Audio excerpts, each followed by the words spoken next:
104 English colonists arrived at Jamestown in May of 1607. By the end of that year, only 38 were still alive, 66 dead. That's a 63% mortality rate in just 7 months. They built their fort in a malarial swamp. Mosquitoes carried disease. The river water was brackish and contaminated. The soil couldn't grow enough food, and many of the settlers weren't farmers.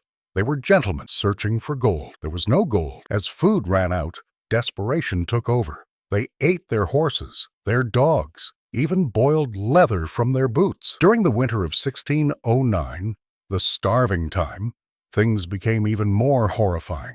Archaeological evidence shows that some colonists turned to cannibalism.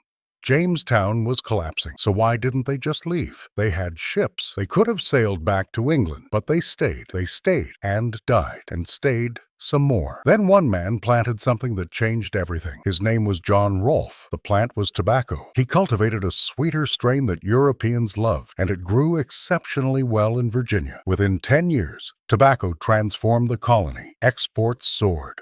Money flowed in. Jamestown was no longer starving.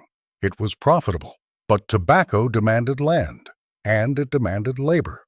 Hard, relentless labor. At first, that labor came from indentured servants. Then, in 1619, a ship arrived carrying Africans who would be forced into slavery. Tobacco didn't just save Jamestown. It created a plantation economy. It built wealth, and it laid the foundation for a system of slavery that would shape American history for centuries. Jamestown and the Virginia model. It's 1607. England is entering the colonization game late. Spain's already fabulously wealthy. France has established fur trade networks. The Dutch are trading, but England sees an opportunity. The Atlantic coast of North America is still unclaimed. King James I grants a charter to the Virginia Company of London. The company's goal? Find gold, establish trade, claim territory. They send 104 colonists across the Atlantic. The colonists arrive in May 1607. They choose a swampy, mosquito-infested location for settlement. Bad decision. By the end of the first year, 66 of 104 colonists are dead. Dysentery, typhoid, malaria, starvation, conflict with the Powhatan Confederacy. The colony is falling apart. A man named John Smith takes over. He's harsh. He implements martial law. His philosophy, he that will not work shall not eat. It works. Colonists begin farming. The colony stabilizes. But it's not profitable. The Virginia Company isn't making money. Investors are demanding returns. A colonist named John Rolfe tries something. Cultivating tobacco. Not just any tobacco. Rolfe develops a strain specifically suited to Virginia's climate. He cures it properly. He ships samples back to England. England goes crazy for it. Tobacco becomes Virginia gold. Suddenly, the colony is profitable.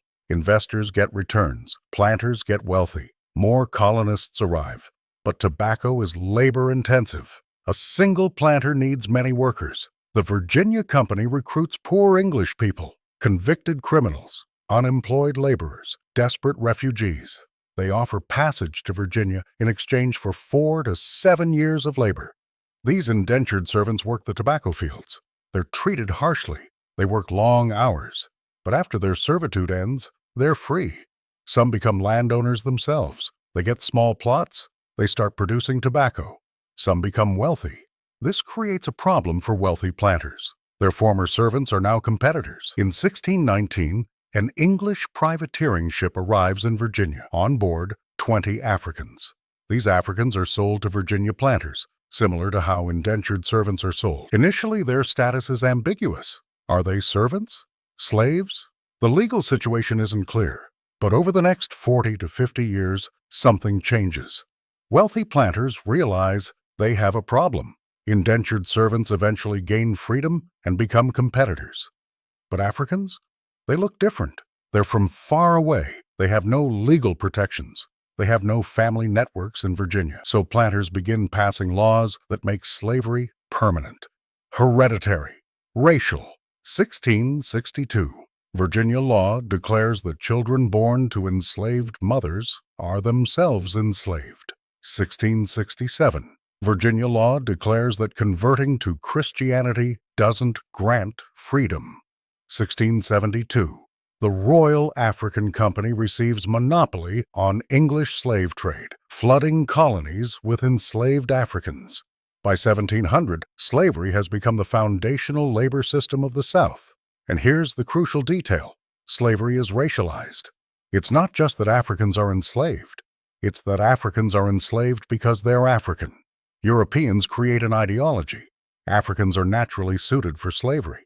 They're less human, less capable, less civilized. This ideology will persist for 200 years. While planters are getting rich, something else is happening: political development. In 1619, the same year Africans arrive in Virginia, the colonists establish the House of Burgesses, an elected assembly. It's not democracy yet. Only property-owning white men can vote.